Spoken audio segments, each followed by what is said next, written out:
Um,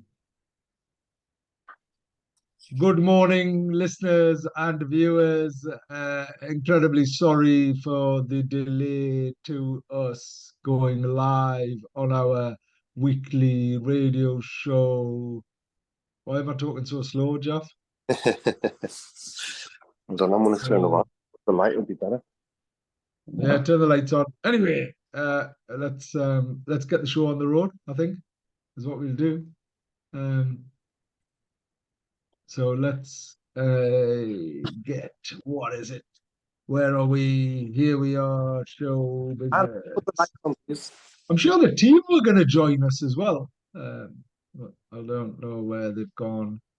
Martha, is everyone else gate crashing? Are we playing some music? Are we doing some singing songs? Or not? Anyway, let's get the show on the road. And let's push some buttons.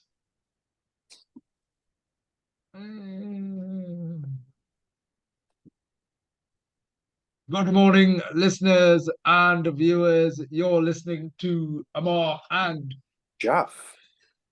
live on our weekly radio show right here on Spice FM. And each week we'll try and bring you some views, news, and one or two clues from the business world. Asian Business Connections aims to connect, support, and promote the Asian and wider communities. And we'll be talking shop quite literally, and not just corner shops where they look to start a business, have an existing business, or you just want to talk business. We can help. We can't help. We can't help, and we do help. And as I say, I sincerely apologize for the delay start to our Christmas special. What are we going to talk about this week? What's going on? And it's Christmas. Gosh, we need to play some Christmas songs, don't we? And how do we do that, Jeff? What's your plans then? Christmas? Are you in the spirit? Oh, absolutely. I think living in the UK. I think Christmas is just whilst we don't celebrate it religiously, culturally we do. We've got the time off. We're surrounded by people who celebrate Christmas, so you have to be a part of that whole festive season. And it is a great time where everyone is off together, and we do have a great Christmas dinner on Christmas Day. Make a nice lamb leg, big lamb legs, and chicken, lots of chicken, not so much turkey. But our Christmas dinner is fantastic. Is it? It's a really, really good. Does everyone come? Yeah, everyone comes. We probably have about 25 people in my house. Oh, amazing. Yeah. Amazing. Anyway, let's get everyone in the Christmas spirit a little bit. Let's see what happens if I push this button and see if we can get Christmas going. Jingle, jingle. Jingle bell, jingle bell. Jingle, jingle. Jingle bell, jingle bell. Jingle, jingle. Jingle bell, jingle bell, jingle all the way. Oh, what fun it is to ride in a one-horse open sleigh. Jingle bell, jingle bell, jingle all the way. Oh, what fun it is to ride in a one-horse open sleigh. Dashing through the snow on a one-horse open sleigh. Over the fields we go, laughing all the way.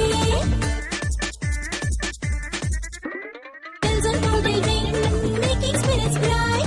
What fun it is to ride and sing a sleighing song tonight. Oh, jingle! Jingle bell! Oh, jingle bell, jingle bell, jingle all the way. Oh, what fun it is to ride in a one-horse open sleigh. Oh, jingle bell, jingle all the way. Oh, what fun it is to ride in a one-horse open sleigh. That's just hilarious, man. Who quit? That's Sandy. No, I don't think so. But anyway, there we have some Bollywood jingle bells. I've even got my Merry Christmas jumper. Oh, well, of course. What do you wouldn't think? be without a Christmas jumper. Where's yours? I've got I had it on the other day. So just thinking about Christmas, Jeff. What's your most memorable Christmas and why? Um, I don't think I have a memorable Christmas, but what my biggest memory of Christmas is a nostalgic one. When I used to go to school, and then it would be the white Christmas, the snow in the school playground, and then you would have the plays on, and it would be you would talk about Jesus, you would talk about the three wise men, you talk about the Virgin Mary, and I think that is my biggest memory of Christmas growing up. Um, I What was your think, favorite? What was your favorite hymn that you sang at school? do you know what? I wouldn't know from the top of my head. I wouldn't Can you know, but remember any hymns? I think if the hymns were played back to me, I would know them straight away. But at the moment, I couldn't tell you, oh yeah, I like this hymn and I like that hymn. But it was very different. There was more emphasis on Chris, Christ Yeah. Mass as opposed to it's all about Santa these days. I've not seen a Christmas card with Jesus on it. I've seen plenty with the snowman and Santa on it, and I think that's the shift. Also, the Christmas movies. Do you remember all the Christmas movies when we were off school, Ammar? What I can't even remember the names. You know the ones that were the Uh, you got the guy. You know the big. Oh, I can't even remember them. And there's so many great Christmas movies. The black and the old ones from the 70s and 80s, and so yeah, well, all of Superman. So Superman was always on. So they always had like, big iconic type movies. But then the Christmas movies, I mean, more recently, I must admit, things like Home Alone and you know, Gremlins and all of these type of things. I'm trying to Die think. Hard. Yeah, so they were like what we describe as Christmas movies. Whereas now, kids are quite spoiled. Uh, things like Elf. Elf is a very funny movie. Have you seen that? No, I haven't seen a movie for a Mm, long time, but have you not? mm-mm. Anyway, Elf's a really good movie. Mm. What about you? What Um, about you? What's your fondest Christmas memories? yeah, so it wasn't probably. I think it was more Christmas time than Christmas. As in, um, because uh, the most memorable type of things were we'd go and hire a video recorder from Lala's and get three movies and watch them because they were all 3, 4 hours long and just sit and watch them, for 3, 4 days. Shut the curtains, didn't know what time of day it was, didn't know anything, but it was just like us or sat on a sofa. It was like that was because we didn't celebrate Christmas, we never had anything. But it was a big deal doing that. That's probably one of the most memorable things. And then Radio Times, you'd buy that. Mum would go and buy it, and you'd see what was on the telly for 2 weeks. It was like, oh my gosh, you can see what's on the telly for 2 weeks. Um, so yeah, that was interesting. But yeah, I mean, now it's purely commercial. It's all about people worried about how much have they got their kids and what's going on, and it's just like the stress associated with it. This year, for the first time ever, I'm I'm hopefully gonna finish work later on this afternoon after Mhm. I've got a couple of big things done, and then I'm hoping, and then I'm going to turn my computer off for 4 or 5 days. As in like literally, because I'll always look at the computer and I'll always go, oh well, in between, I'm going to do this and I'm going to do that and I'm going to catch up on this and catch up on that. This year, I'm purposefully saying I'm not. And if I do, if I find myself, sat somewhere where I pull my laptop out and do a little bit of work, great. But unlike previous years, um, my intention is not there. And it's my son's birthday on Christmas Eve. So he gets excited, and my wife, she does a she does everything. She's amazing. And she does everything when it comes to planning, organizing. As I say, we're going to around to some friends today with the kids. Tomorrow, we've got some friends coming around to ours, and then it's our son's birthday on Christmas Eve, so we go to Fratelli's here, and then I'm cooking on Christmas Day, which I actually really enjoy. I love, Cooking. yeah, yeah, Are you yeah, love it. got everything ready, Ammar? What are you gonna cook? Yeah, yeah. I mean, well, I'll get everything ready. I don't want to get.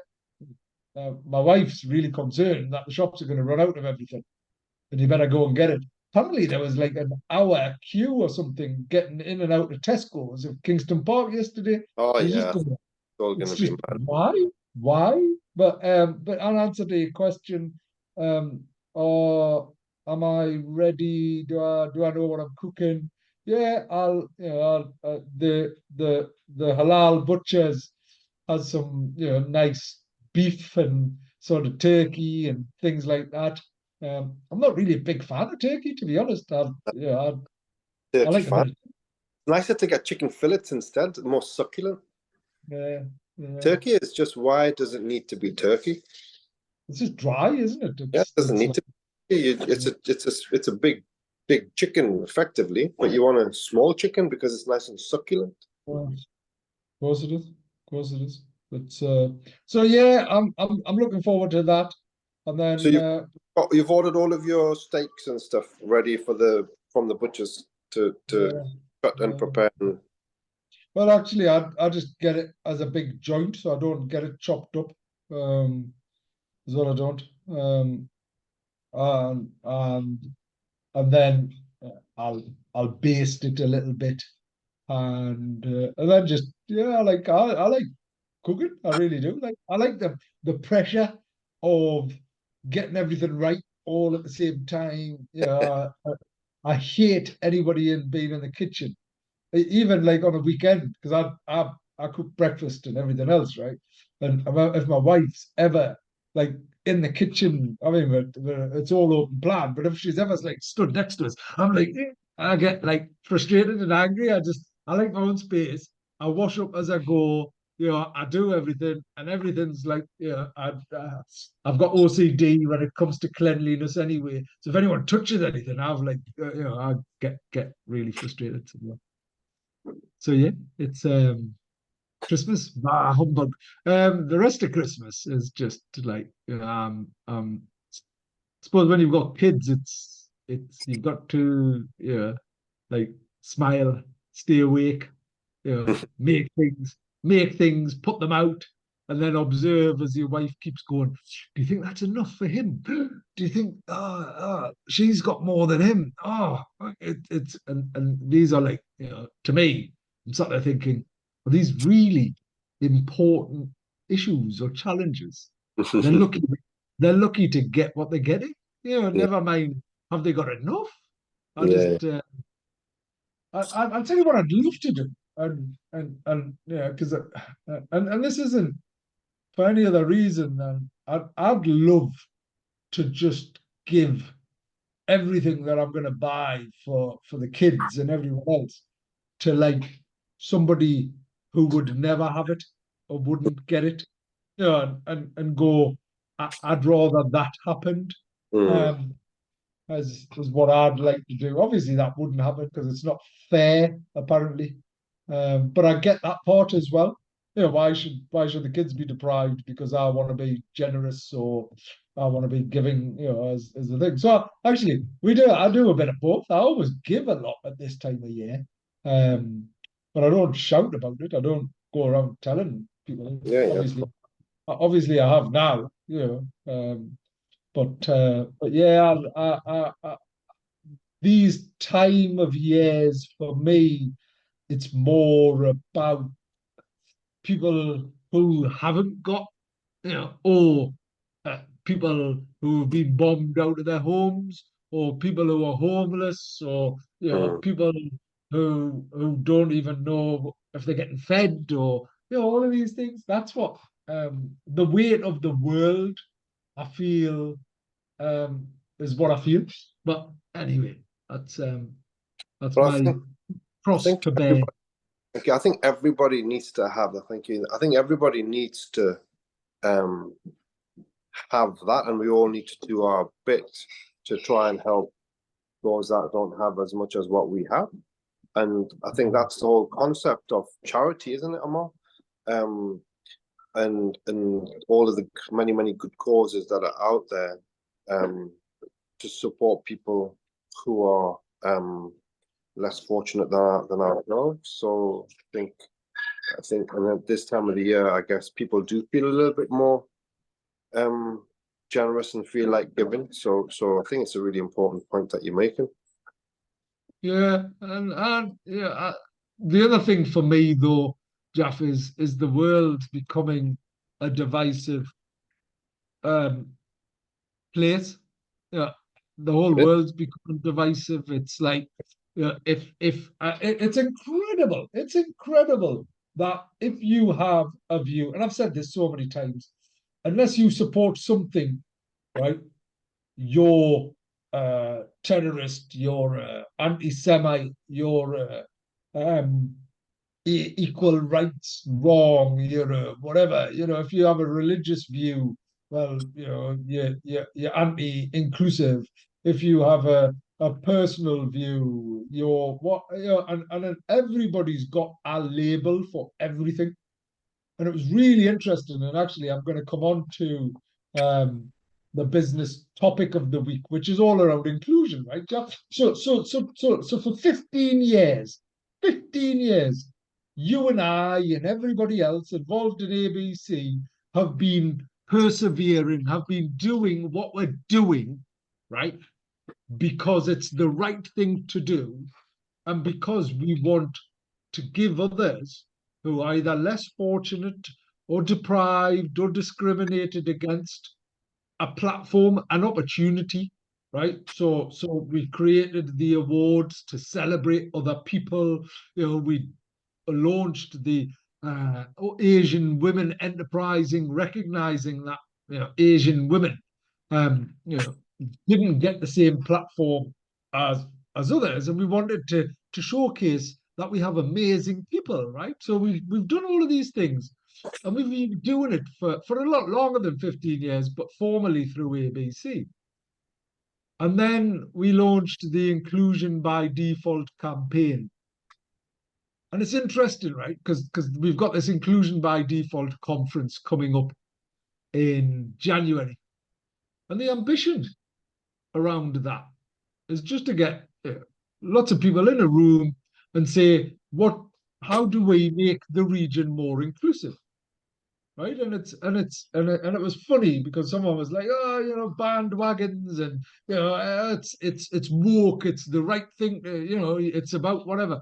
And I was like, for me, inclusion isn't about ticking a box, right? It's not about having more Jaffs or having more Ammars or having more women or having more disabled or less able people or having LGBTQ. It's not just about that, right? And it should never be about that. What it should be is people, and this is purely my view, people should be comfortable with who they are, what their beliefs are, right? As long as they aren't hurting other people. And I'm not saying there's a big difference between offending someone and hurting someone, right? Because in this day and age, unless you're offended, there's something wrong with you, right? Unless you take an offense at someone or what on the basis of what someone says, there's something wrong with you, right? So I'm for me, it should be a case of how do we live and support one another, right? Inclusion for me is being sat on a bus and giving up your seat, right? That's inclusion, and taking that a step further, right? What inclusion is, you see a lady wearing a burqa on the bus and giving up your seat because she's still a lady, regardless of you stood thinking, thanks, rather than you sat there thinking, what's this person dressed like that for? And why is she weird? And whatever else, right? She's still a lady. And you still should give up your seat. And even more so if it's a pregnant lady. You know, if she then decides, because you do get this, right? If she then decides, going, I don't need a seat. You know, why are you giving me a seat? Why don't you give him a seat or whatever? Or why don't you give they a seat or them a seat or whatever? It's, it's, I can't argue with that, and I don't want to argue with that, right? But I'm just giving you an example. The other things around inclusion is just because that person is black, right? And he's big, that I shouldn't naturally cross the road, or I shouldn't naturally want to walk down that back alley. You know, I mean, at the same time, I would never suggest anyone puts themselves at risk, you know, whatever that is. But I'm just thinking more broadly. We all have biases. We all have these, you know, things, these views. I'm guilty of it, right? But actually, we should just be talking about it, and we should feel comfortable talking about it. And you know, because on around all of this, you know, the inclusion for me is feeding people who are hungry, right? Inclusion for me is giving people the opportunity to work, even though they might be dressed differently, or they might, you know, fundamentally um, not be prepared because they can't afford to wear good quality clothes or whatever it is, but they're so hardworking they just need a chance. You know, it's about giving people a chance. It's about giving people the opportunity. But do you think, I don't think that's a question. Well, I think it's more than a question of inclusion. I think it's a matter of valuing everybody equally, no matter what background or color or creed or culture that they're from. And I think there's an Australian cricketer, and I think it's called Kasagi, something like that. And he getting lots of abuse on Twitter for saying all lives are equal, reference to Gaza, and he wrote on his shoes, all lives are equal. And then the ICC have said that that's a political statement and you're not allowed to wear those shoes. What? Just for putting all lives are equal. So I think the point you're making of inclusivity, but the broader picture is, should everyone not have equal right, and should there not be one standard?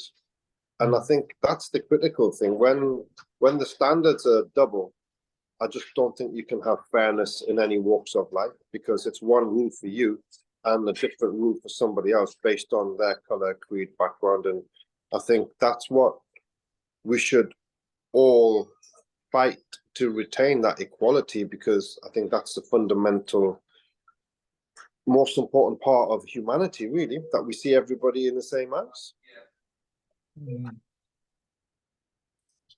It is, but it's so sad to see the world become so divisive. And if you do not have a popular view or a mainstream view, you can see what happens, right? You get cancelled. Even in extreme cases, allegations are made and whatever else about you, destroying your character, destroying your lifetime work, you know, sort of all of this. It's incredibly sad. And anyway, the point around this is for me, just do your bit. Have a conversation. You know, find out why somebody goes to a church, or why somebody goes to a mosque, or why somebody goes to a gurdwara, or, you know, religion still should solicit conversations, but it's not just around religion. You know, I go, why do you support Newcastle United, Jack? Mm-hmm. Why do you support? Sorry, that's a question. Why do I support? Newcastle is your hometown.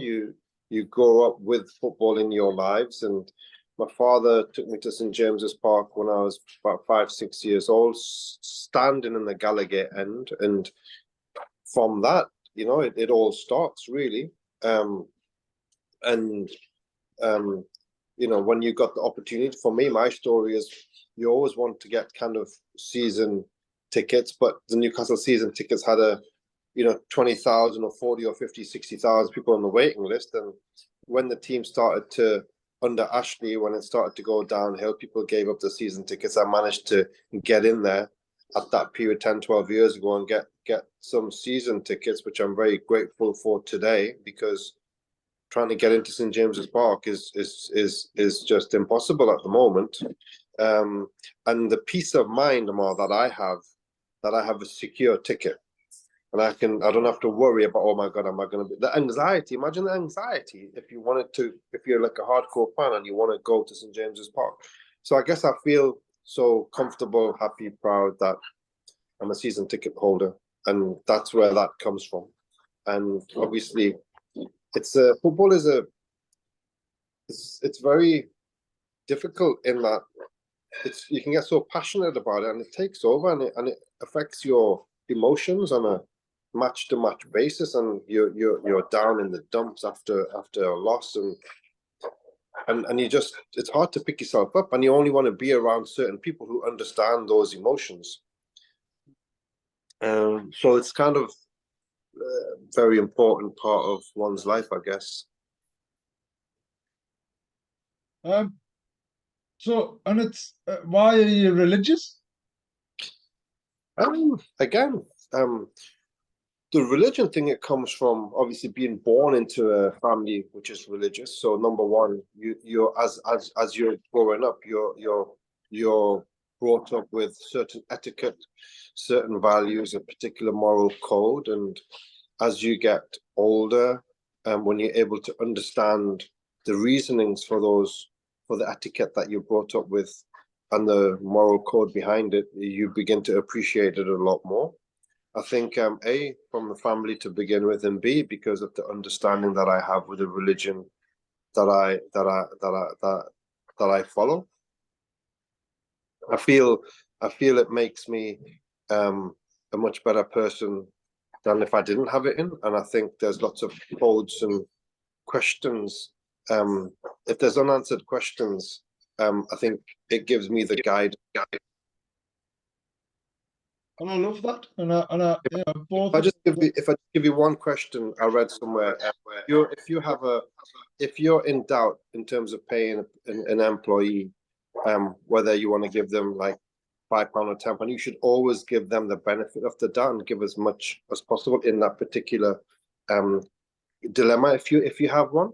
So it's like teaching us things like that, which I find it's the right thing, it's the right answer.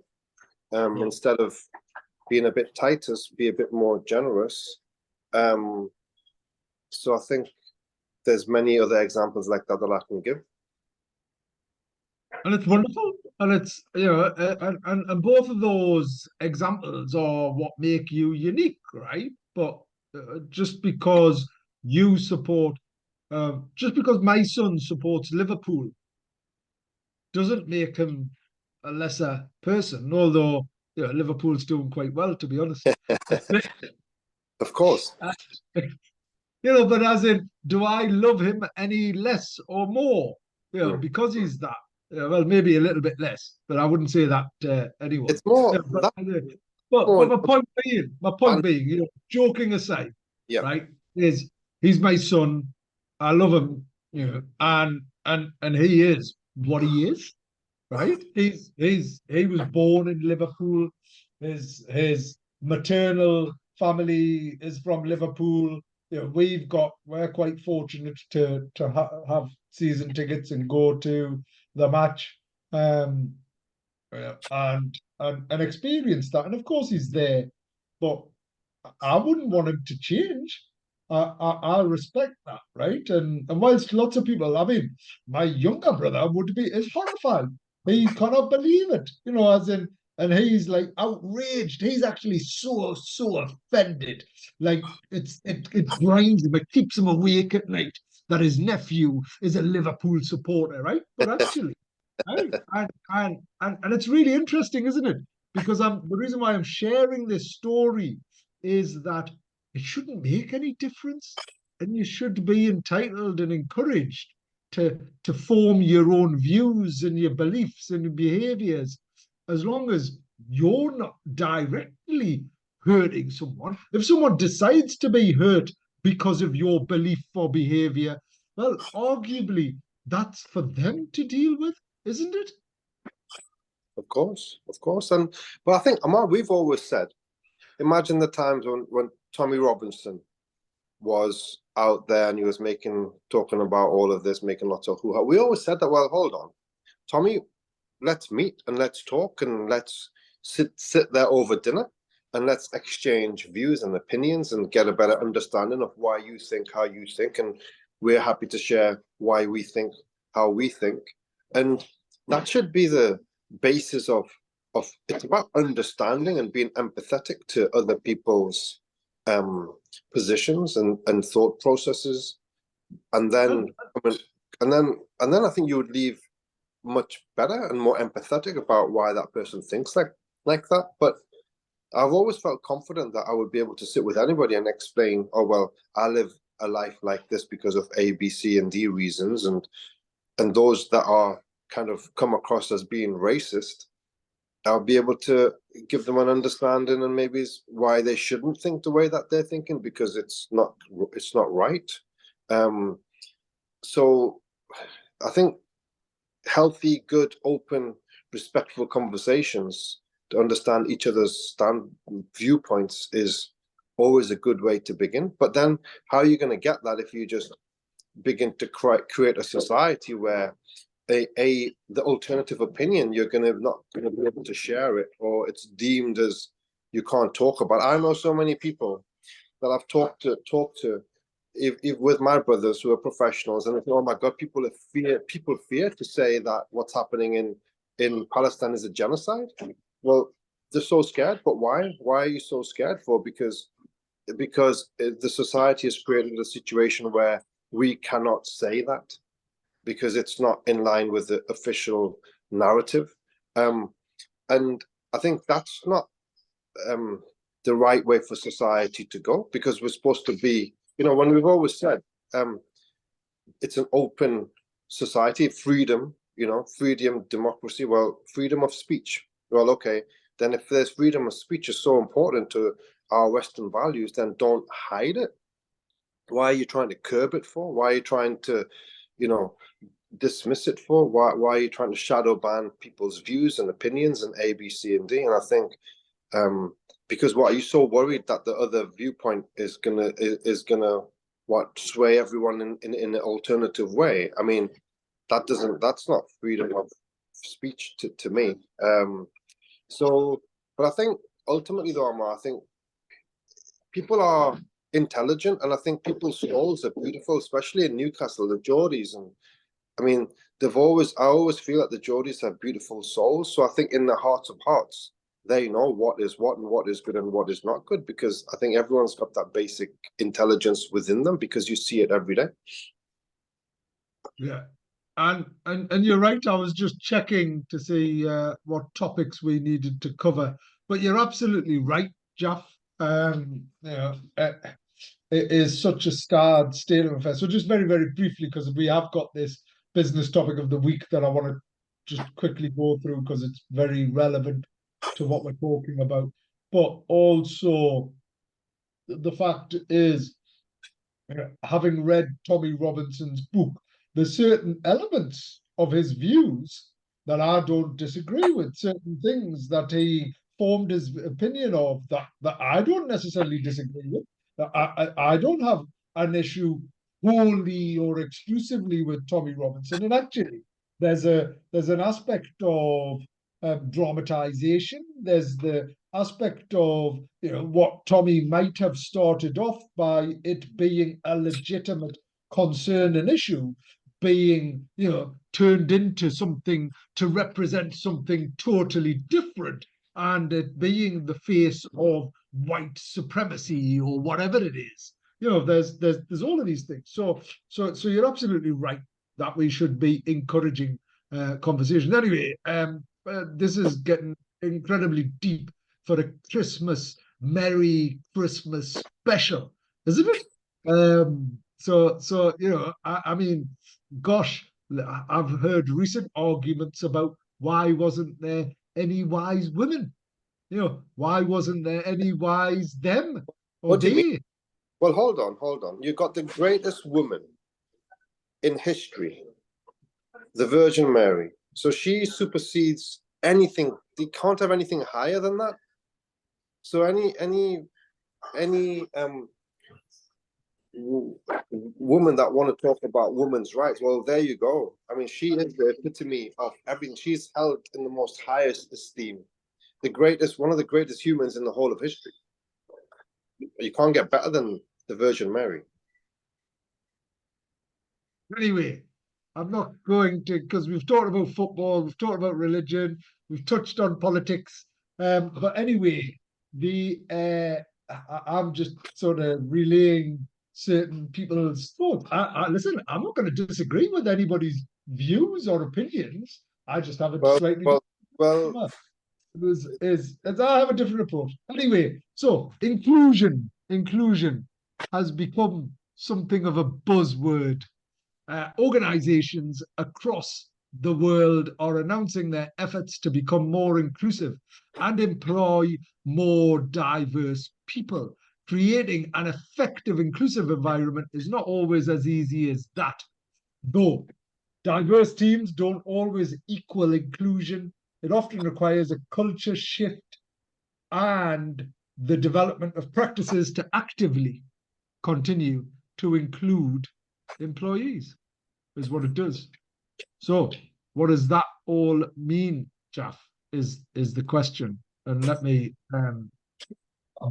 elaborate a little bit. So, inclusion, as defined by McKinsey, means that there is a sense of equality, openness, and belonging in the workplace. And creating this kind of culture can have amazing benefits for an organization. Companies that prioritize a diverse and inclusive culture have frequently been shown to be more profitable, more productive, and more innovative, as employees feel more engaged with their work and feel able to share and take ownership of new and innovative ideas. Here's some tips for creating that inclusive culture. So leadership, that's you and I, Jaff. Leadership plays a pivotal role in setting the tone for an inclusive culture. Leaders set the tone for the team and have a significant role in making sure that everyone feels that they are able to make valuable contributions and can share freely. An inclusive leader will also ensure that equitable policies are maintained and followed across the whole team, creating a sense of security. Communication, effective communication builds a trust and understanding within a team and allows them with different perspectives to be able to share their thoughts. Being able to maintain good communication between team members and across to others. Team allows a collaborative effort. Learning and development, offering learning development opportunities to all employees is one key way that employers can make their organizations more inclusive. There's a whole range of training opportunities, flexible accommodations. Not everyone's life is the same, and not everyone can work the same way. Offering flexible working options such as part-time or flexi hours can create an inclusive work environment. Other things that could be considered flexible accommodations include ensuring that there are employee celebrations that do not involve alcohol, or making sure that an employee with a disability has the necessary equipment to help them do their job well. So celebrating progress, the celebrating progress made is a great way to build an inclusive culture. So building an inclusive culture, I'll come along, sign up to the Inclusion by Default conference, which is happening in January, Jaff. It's Inclusion by Default is what it is. And it uses the inclusive innovation framework. So that's on the 25th of January. Yeah, there's some lovely happy holidays. So it's even, it's interesting, right? Because is it happy holidays Is that inclusive? I like it. I like it, Ammar. I like happy holidays. Yeah, It is. I think it's more inclusive, isn't it? Yeah, definitely. But as a from a growing up perspective, um, still like hymns. So one of my highlights of this Christmas, which truly brought it to life and brought immense joy, was seeing my 5-year-old daughter sing in a nativity, and she had practiced every little thing in every little way, um, is what she had done, and Amazing. and going along, sat at the front row, filming it, and she had all of the actions, and it was great because I learned a lot of the songs, obviously, of a wiggly nativity. Wiggly nativity, and I've got all the songs, and I've got her, and when she's 18, obviously I'll be playing them wherever, if I'm still here, don't know, but if we're still here, who knows? But yeah, let's get the team on. Uh,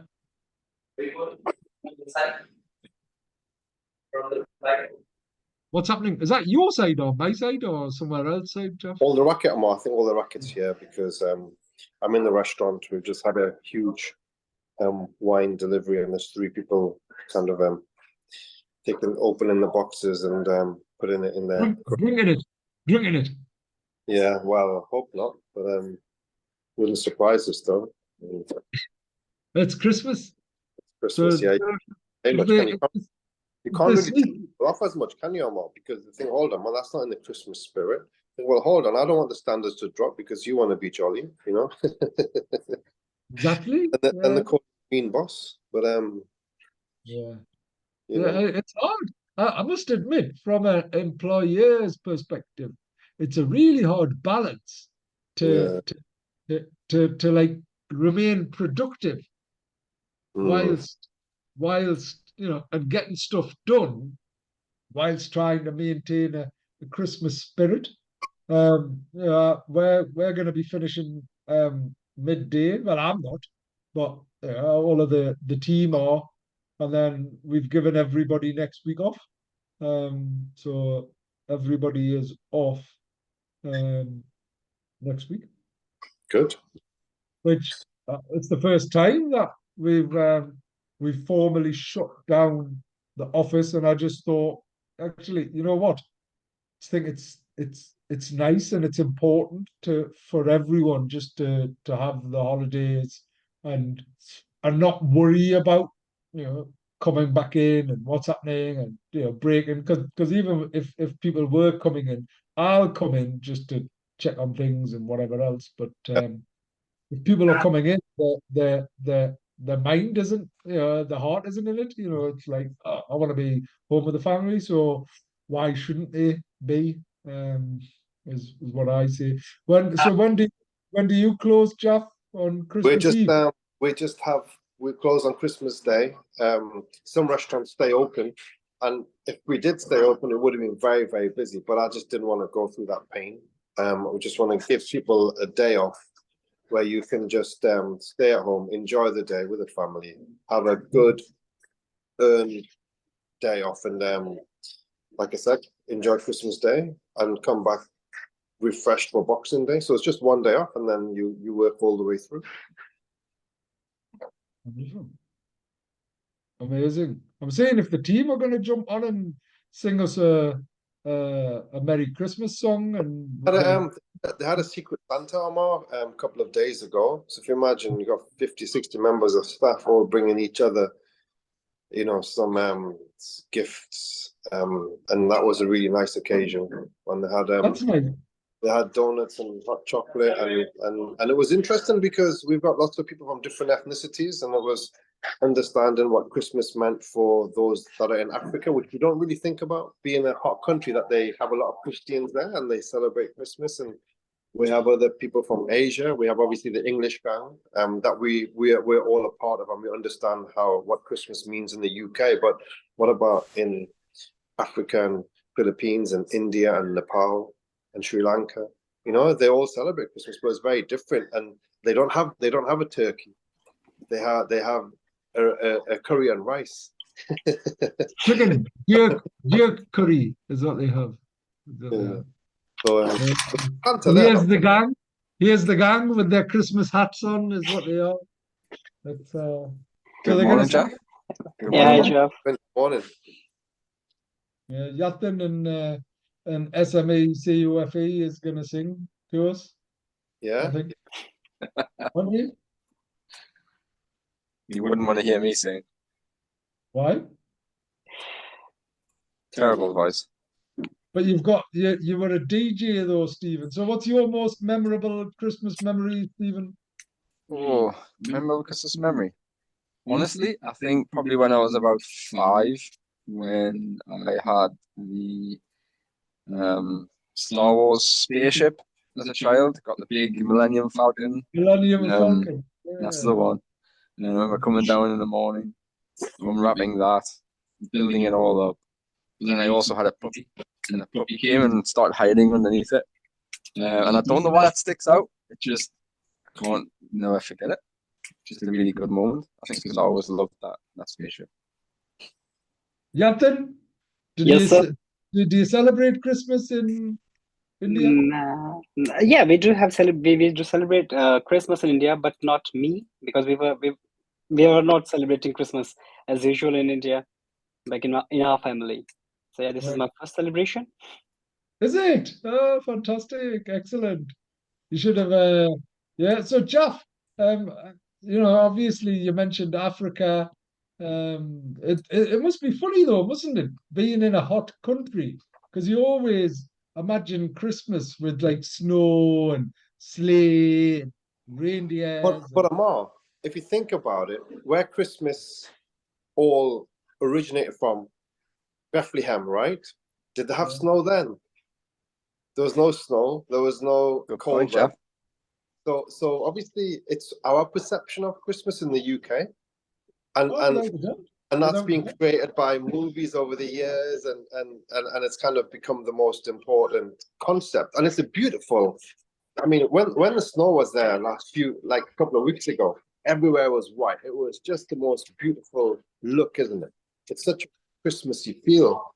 But it is different for others in different countries, and whilst I think everybody envies the fact that we have the snow in the UK, and that lovely white Christmas is the epitome of all Christmases. Yeah. I mean, I must admit, we were, thinking about Christmas from a favorite Christmas perspective was probably last year when we had gone to, um,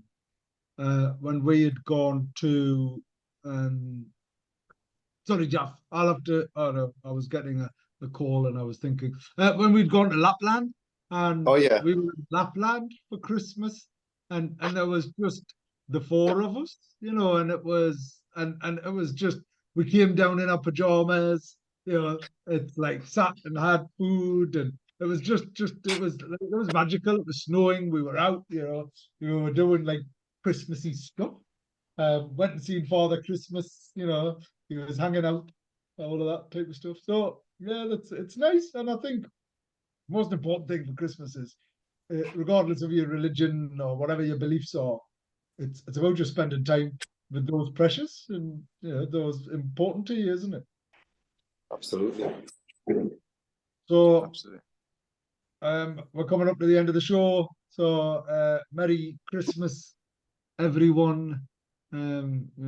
We wish you a Merry Christmas and a Happy New Year. Jeff and I will be back for our end of year sort of review is what we'll be doing live, and we'll probably be in the For the studio community, by the community. next week. Spice Merry FM Christmas. 98.8 Merry FM. Christmas. Bye bye. Police in Bye. prime.